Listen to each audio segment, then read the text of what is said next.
주신 말씀은 에스라 8장 21절에서 마지막 36절까지 말씀입니다.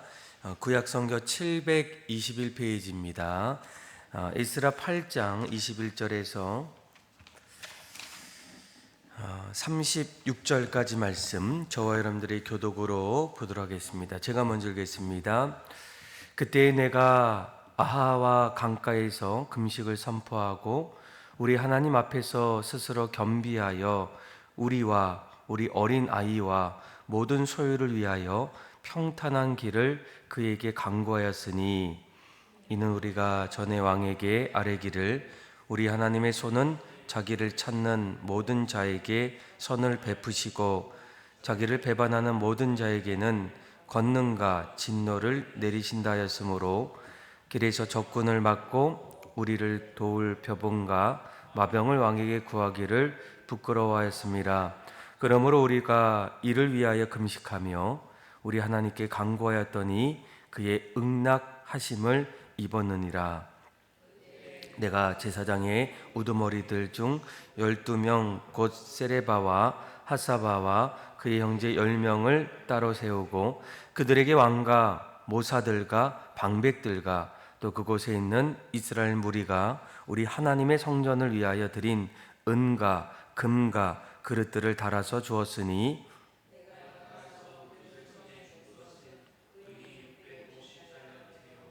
은그릇이 100달란트요 금이 100달란트며 또 금잔이 20개라 그 무게가 1000다릭이요 또 아름답고 빛나 금같이 보배로운 놋그릇이 2개라.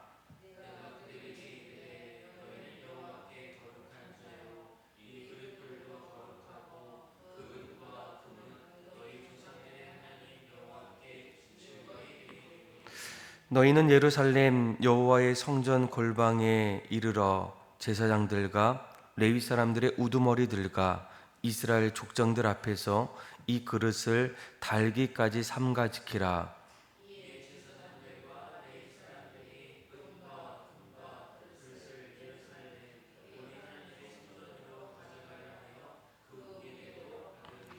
첫째 달 12일에 우리가 아하와 강을 떠나 예루살렘으로 갈새 우리 하나님의 손이 우리를 도우사 대적과 길에 매복한 자의 손에서 건지신지라.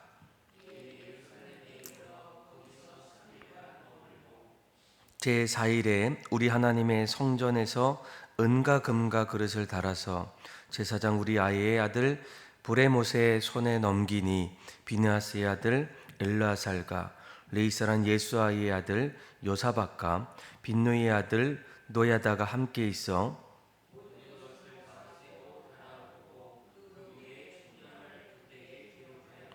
사로잡혔던 자의 자손 곧 이방에서 돌아온 자들이 이스라엘 하나님께 번제를 드렸는데, 이스라엘 전체를 위한 수송아지가 12마리요 또 순양이 96마리요 어린 양이 77마리요 또 속죄제의 순염소가 12마리니 모두 여호와께 드린 번제물이라. 같이 읽겠습니다.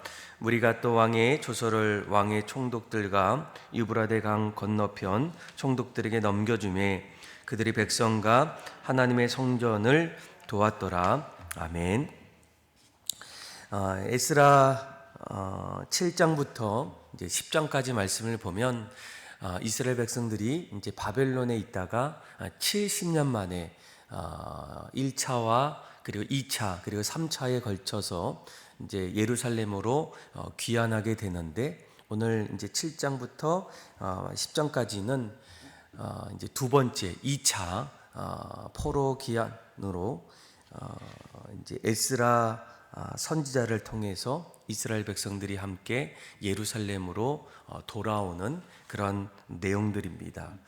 아마 그들이 이제 포로로 끌려가고 난 이후에 다시 우리가 고향으로 또 우리나라로 또 돌아갈 때 그들에게는 어쩌면 인생에 있어서 가장 중요하고 또 가장 감격스러운 그런 순간일 겁니다. 아마 우리에게도 인생을 살아갈 때 인생의 자리에는 참으로 그동안 생각하지 못했던 또 경험하지 못했던, 그리고 잊을 수 없는 가장 인생의 중요한 순간들, 또 큰 결단을 해야 할 그런 일들이 있지 않겠습니까? 그럴 때에 여러분들은 과연 무엇을 하고 계시나라는 거예요.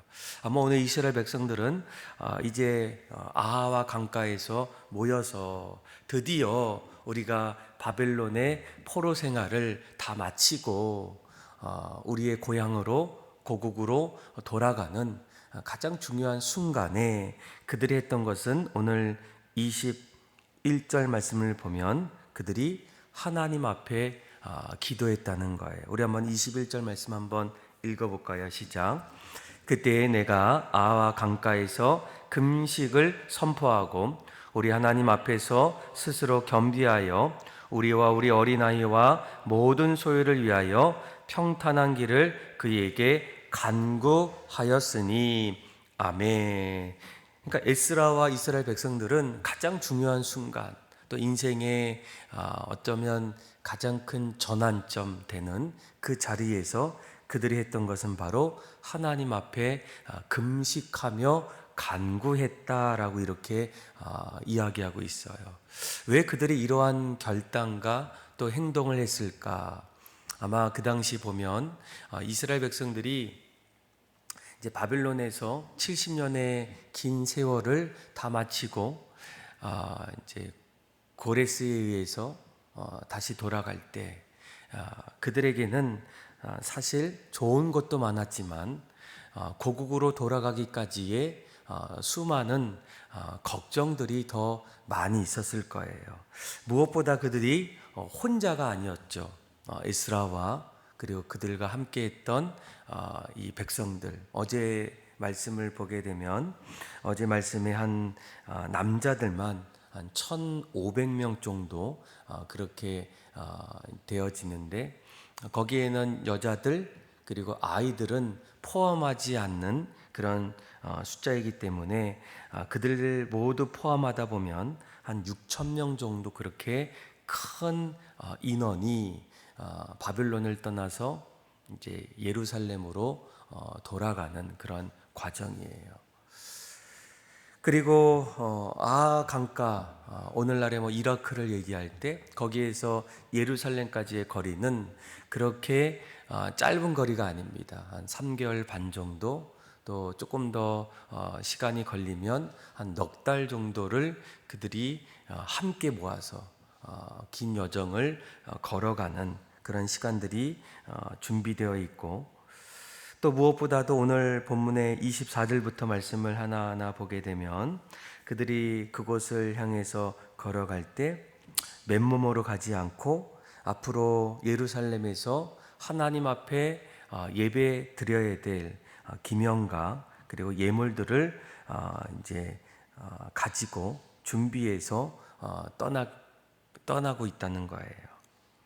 그리고 또 한 가지는 이제 한 3개월 반, 이제 4개월 정도의 거리 속에서 그곳에는 수많은 자신들을 노리는 여러 변방의 또 어떤 적들이 그들을 또 살펴보고 또 준비하고 있지 않겠습니까? 그래서 오늘 본문을 보니까 이제 에스라가 이렇게 얘기해요. 우리 하나님 앞에서 스스로 겸비하기 위해서 금식했다라는 거예요. 거기에는 한 가지 중요한 이유가 있습니다. 무엇보다 그들이 이제 바벨론 포로로 끌려갔던 이유가 무엇일까? 또 70년의 긴 세월을 보내야만 했던 그 이유가 무엇이었던가? 이스라엘 백성들은 하나님께서 선택하셨던, 하나님께서 열방을 향해서 거룩한 제사장으로 삼으셨던 나라가 바로 이스라엘 백성들이에요. 그럼에도 불구하고 하나님께서 그들을 붙잡아 주시지 아니하고 오히려 이 바벨론에 의해서 나라가 멸망하고 또 바벨론 포로로 끌려갔던 가장 큰 이유가 무엇이었겠습니까? 하나님이 살아계시지 않았기 때문이 아니라 그들이 그동안 하나님 앞에서 점점 교만해지고 하나님을 떠나가는 그런 잘못된 신앙을 가지고 있을 때 하나님께서 그들을 그렇게 내버려 두셨다라는 거예요. 이 모든 이 잘못된 이 이스라엘 백성들의 과오들을 그들은 뼈저리 알았기 때문에 그들은 다시 삶의 전환점 앞에서 무엇을 결단하게 됩니까? 이제 예루살렘으로 돌아가게 되면 그동안 우리 조상 또 우리 선배들이 하나님 앞에서 잘못했던 영적인 그 교만함을 이제는 내려놓고 날마다 하나님 앞에 겸손하게 늘 마음을 다해서 하나님 중심으로 살아가야 함을 그들이 결단하는 그 자리가 바로 오늘 아하와 강가에서 금식을 선포했다라는 거예요. 그래서 21절 말씀을 잘 보시면 이렇게 얘기하죠. 우리 하나님 앞에서 어떻게 했다고요? 스스로 겸비했다라는 거예요. 교만하지 않고 이제는 우리가 그동안 있었던 모든 과오들을 깨달았기 때문에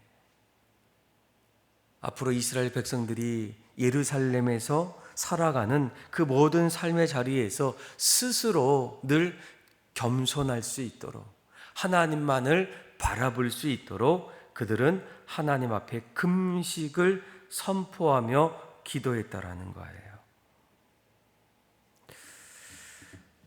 그리고 또 22절 말씀을 보시면 우리 한번 22절도 한번 읽어볼까요? 시작. 이는 우리가 전에 왕에게 아뢰기를 우리 하나님의 손은 자기를 찾는 모든 자에게 선을 베푸시고 자기를 배반하는 모든 자에게는 권능과 진노를 내리신다 하였으므로 길에서 적군을 막고 우리를 도울 보병과 마병을 왕에게 구하기를 부끄러워 하였으므로 아멘. 에스라가 이렇게 얘기합니다. 이전에 하나님의 손은 자기를 찾는 모든 자에게 어떻게 하신다고요? 선을 베푸시고 또 자기를 배반하는 모든 자에게는 권능과 진노를 내리신다라는 거예요. 아마 그동안 이스라엘 역사를 보게 되면 애굽을 이제 떠났을 때 출애굽할 때에도 하나님께서 모세를 통해서 이스라엘 백성들이 모세를 바라보고 또 하나님을 바라볼 때 하나님께서 어떻게 하십니까? 애굽의 노예로 있었던 이스라엘 백성들을 가나안 땅을 향해서 또 하나님께서 자유를 그들에게 허락해 주셨어요.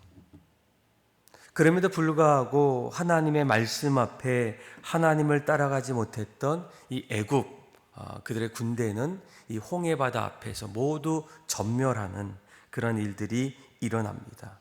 또 그들이 광야에서 40년을 보낼 때에 아무것도 없었던 그 자리에서도 하나님 붙잡고 또 하나님 의지하며 나아갈 때 하나님께서 낮에는 구름 기둥으로 밤에는 불 기둥으로 날마다 그를 먹을 수 있는 만나와 메추라기를 늘 그들에게 주시게 됩니다. 그런데 하나님 앞에 하나님을 멀리했을 때 하나님께서 그들을 징벌하시고 또 그들의 생명을 거두어 가시는 그런 일들, 사사시대에도 마찬가지죠. 하나님 앞에 무릎 꿇고 하나님 붙잡고 나아갈 때 하나님께서 어떻게 하십니까? 여러 사사들을 보내주셔요. 온니엘을 보내주시고 삼가를 보내주시고 에웃을 보내주시고 또 삼손을 보내주셔서 여러 사사를 통해서 그들을 붙잡아 주시고 또 보호해 주셨던 그런 일들을 이스라엘 백성들은 그동안 자신들의 역사를 통해서 깨닫게 됩니다. 그래서 오늘 에스라가 이렇게 얘기합니다.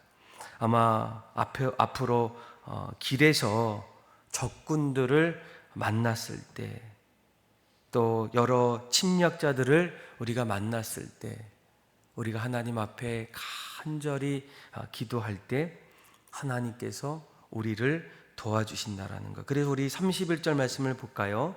31절에 이렇게 얘기하죠.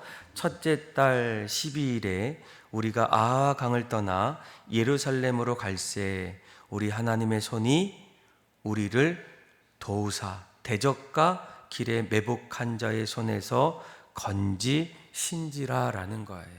그러니까 에스라와 이스라엘 백성들이 아하와 강가에서 간절히 금식하며 기도했던 이유가 무엇이었겠습니까? 그들은 하나님 앞에서 대적의 손에서 자신의 인생을 보호해 줄 수 있는 분은 바로 하나님밖에 없음을 깨달았기 때문이에요.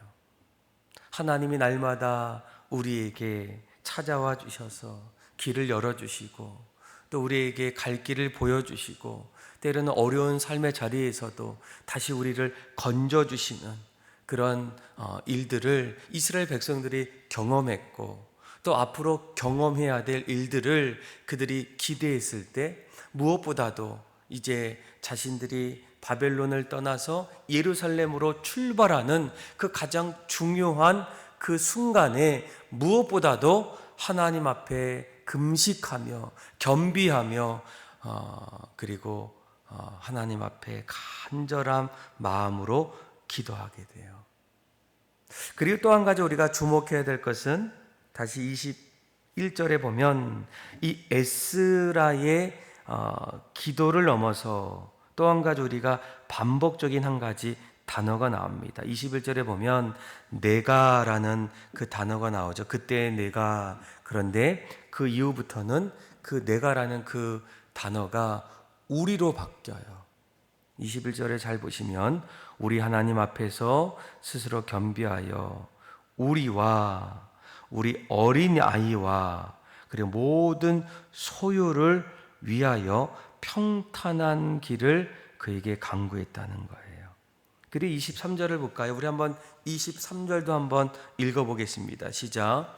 그러므로 우리가 이를 위하여 금식하며 우리 하나님께 간구하였더니 그의 응낙하심을 입었느니라. 아멘. 그러니까 에스라가 하나님 앞에 간절히 아하와 강가에서 기도했던 이유가 무엇이었겠습니까? 이제는 교만하지 않고 늘 삶의 자리에서 다시 그들이 예루살렘에 돌아가게 되면 신앙의 잘못된 모든 것을 다 제거하고 겸손하게 날마다 하나님 중심으로 살아가기를 간절히 고백하는 그런 결단의 기도를 금식을 통해서 할 뿐만 아니라 앞으로 이제 아하와 강가를 넘어서 예루살렘까지 한 석 달 반 동안 아니 넉 달 동안 가야 할 그 자리에서 여러 대적 앞에서 하나님의 손이 우리를 도와주셔야만 우리가 그곳까지 갈 수 있음을 깨달아서 그가 간절한 마음으로 기도하게 돼요. 그리고 또 한 가지는 나를 넘어서 그의 기도는 바로 나와 우리 가정과 우리 공동체 더 나아가서는 이 나라와 민족의 복된 내일을 위해서 그가 그들과 함께 간절한 마음으로 기도하고 있다라는 거예요. 사랑하는 믿음의 성도 여러분, 우리에게도 인생을 살아가다 보면 가장 중요한 순간들 또 가장 감격스러운 그런 일들이 찾아올 때 과연 우리는 무엇을 해야 할까? 어떤 모습대로 결단해야 될까? 그러니까 오늘 에스라의 말씀을 통해서 믿음의 사람들, 하나님을 믿는 사람들이 가장 먼저 해야 될 일은 무엇보다도 하나님 앞에 기도라는 거예요. 우리는 가장 어려울 때만 하나님을 찾을 때가 있지만 오늘 에스라는 가장 중요한 그 순간에 가장 감격스러운 그 자리에서 무엇보다 하나님을 찾았고 또 하나님 앞에 자신의 삶, 더 나아가서는 이 공동체의 미래를 위해서 간절하게 하나님 앞에 기도하고 있다라는 거예요. 여러분들 우리가 신앙을 다시 한번 돌아볼 때 이러한 신앙들이 우리 안에 회복되기를 원합니다. 우리가 정말 어려울 때만 주님 앞에 나와 기도하기보다는 날마다 내 인생에 너무나 중요한 일들이 얼마나 많이 있겠습니까? 이런 인생을 돌아보다 보면 중요하지 않을 때가 없다라는 거예요. 어렸을 때에도 참 중요한 일들이 얼마나 많습니까? 또 이제 학교를 들어갔을 때, 또 군대를 들어갔을 때, 그리고 취업할 때, 결혼할 때, 또 자녀를 낳을 때, 이제는 자녀들이 결혼할 때, 또 자녀들이 아기를 낳을 때, 그 모든 순간순간마다 중요하지 않을 때가 없었다라는 거예요. 내 인생 속에는 너무나도 값지고 또 후회하지 않을 그런 인생들을 하나하나 살펴보고 준비하기 원할 때 우리는 오늘 이 말씀을 반드시 기억하셔야 돼요. 에스라와 그리고 그들이 이스라엘 백성들이 가장 중요한 순간에 했던 것은 과연 무엇이었을까?